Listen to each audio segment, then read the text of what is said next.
જિલ્લા શિક્ષણ અને તાલીમ ભવન સુરેન્દ્રનગર આયોજિત 11th ઇનોવેશન ફેરમાં મારો સબ્જેક્ટ છે English learning by creativity get the magic again.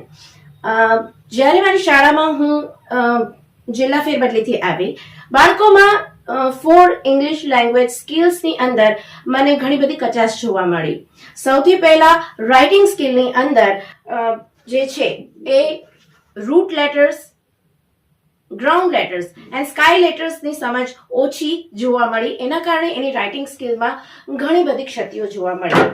એને દૂર કરવા માટે આ રીતની બુકલેટ છપાવી અને બાળકોને રાઇટિંગ પ્રેક્ટિસ કરવામાં આવી અને આ ત્રણેય પ્રકારની રાઇટિંગ પેટર્ન્સનું જ્ઞાન આપવામાં આવ્યું. ત્યારબાદ સ્પીકિંગ સ્કિલ. તો સ્પીકિંગ સ્કિલની અંદર English is not a phonetic language. એના સાઉન્ડ્સ અને સ્પેલિંગ્સમાં ઘણીવાર બહુ ડિફરન્સ હોય છે. સાથે સાથે લેટિન, ગ્રીક એ ભાષાઓના વર્ડ્સ પણ લોન વર્ડ્સ પણ આવે છે, જેને લીધે બાળકોને પ્રોનાઉન્સિએશન અને સ્પેલિંગ વચ્ચેનું જોડાણ થતું નથી. તો એ અને સૌથી મોટો પ્રોબ્લેમ થાય છે કે influence of the native language. એને દૂર કરવા માટે આપણે કોમ્પ્યુટર લેબની અંદર હેડફોન્સ આપેલા છે. એના ઉપયોગથી બાળકોને ફર્સ્ટ એને સ્પેલિંગ ટાઈપ કરાવવામાં આવ્યો, પછી એ સ્પીકર દ્વારા એને સંભળાવવામાં આવ્યું અને એ જ રીતે એ ફરીથી વારંવાર એનું પ્રોનાઉન્સિએશન રિપીટ કરે એ રીતની એક્ટિવિટી કરાવવામાં આવી, જેથી કરીને એમના પ્રોનાઉન્સિએશનમાં ખાસો ફરક જોવા મળે છે. બીજું, તાસના પ્રારંભમાં હંમેશા કોઈ નાની એવી રાઇમ ને ગવડાવી અને પ્રારંભ કરવામાં આવ્યો તો પણ એમને નવા નવા વર્ડ્સ અને એના પ્રોનાઉન્સિએશનની ટેવ પડવા લાગી. સાથે સાથે the third skill is reading skill. આ બંને સ્કિલ્સના ડેવલપમેન્ટને આધારે રીડિંગ સ્કિલ ડેવલપમેન્ટ પોસિબલ બન્યું, કારણ કે પહેલા બાળકોને સ્પેલિંગ લર્નિંગ પ્રત્યે ખૂબ જ અણગમો હતો. હવે એના માટે મેં જે શાળાના બાળકો કે જેમાં રંગપૂર્ણિની કલા હતી એમની સાથે ટીમ બનાવી અને દિવાલ પર એક સુંદર મજાની બે ગેમ ક્રિએટ કરી. એક તો વોકેબ્યુલરી ટ્રી નામના સ્પેલિંગ માટે અને એક છે let's play number two wonderland game. હવે એની અંદર સૌથી પહેલા બે ટીમ પાડી અને બાળકોને આ રીતે કાર્ડ્સ આપવામાં આવે છે કે જેમાં સ્પેલિંગ હોય જ છે. એ કાર્ડ્સ મેં તૈયાર કર્યા આ રીતે. હવે આ કાર્ડ્સ આપી અને એક ટીમ જે છે એ બીજી ટીમને એ કાર્ડ અનુસાર નંબરિંગ આપે છે. આખી દિવાલ પર એક સરસ મજાની વેલમાં દરેક આલ્ફાબેટની નીચે નંબર મેં ડ્રો કરેલા છે. તો પહેલી ટીમ એને આ રીતે નંબર્સ આપશે 1 to 18 અને બીજી ટીમ એના ઉપરથી એ દિવાલ પર જોઈને ફટાફટ કાર્ડ્સને અનુસાર એનો સ્પેલિંગ બનાવશે.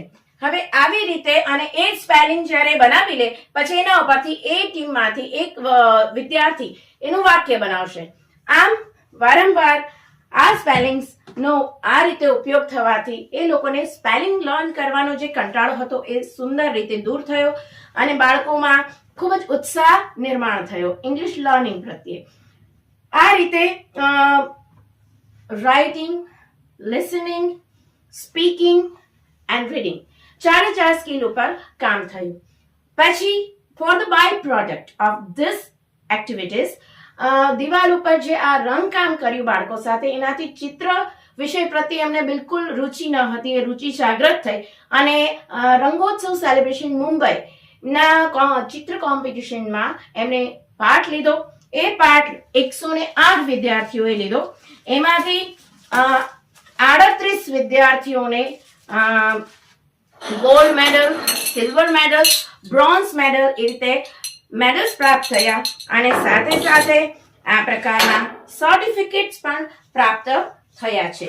સાથે સાથે એ લોકોને ઇન્ટરનેશનલ લેવલ પર આ બાળકોનું સિલેક્શન થયું અને અમને આવા 38 બાળકોને આમાં ઇન્વિટેશન્સ મળ્યા. એના આધારે 15 બાળકો અમારી શાળામાંથી આ ઇન્ટરનેશનલ લેવલની ડ્રોઈંગ કોમ્પિટિશનમાં ભાગ લેવા માટે રાજકોટ ગયા અને ત્યાં 15 જાન્યુઆરી હમણાં જ એમણે ખૂબ જ સુંદર પ્રદર્શન કર્યું. તો આ રીતે મેજિકલી આ 4 સ્કિલ ઉપર ખૂબ સુંદર વર્ક થયું અને બાળકોનો ખૂબ સારો પ્રતિસાદ મળ્યો. આ માટે હું મારી શાળાના સ્ટાફને હૃદયપૂર્વક આભારી છું. અને સાથે સાથે આ ઇનોવેશન 2023માં આ ગેમ મેં મારી જે ભૂતપૂર્વ શાળા હતી ત્યાં પણ દિવાલ પર બનાવેલી, એ અત્યારે પણ કાર્યરત છે અને એનું ખૂબ સારું મને ફ્રૂટફુલ રિઝલ્ટ પણ મળેલું અને આ શાળામાં પણ અત્યારે છે. ભવિષ્યમાં પણ આ એક્ટિવિટીઝ બધી શાળાઓમાં ઇંગ્લિશ પ્રોનાઉન્સિએશન એન્ડ સ્પેલિંગ લર્નિંગમાં ઉપયોગી થઈ શકે એમ છે. તો ready, gate the magic again. Thank you so much.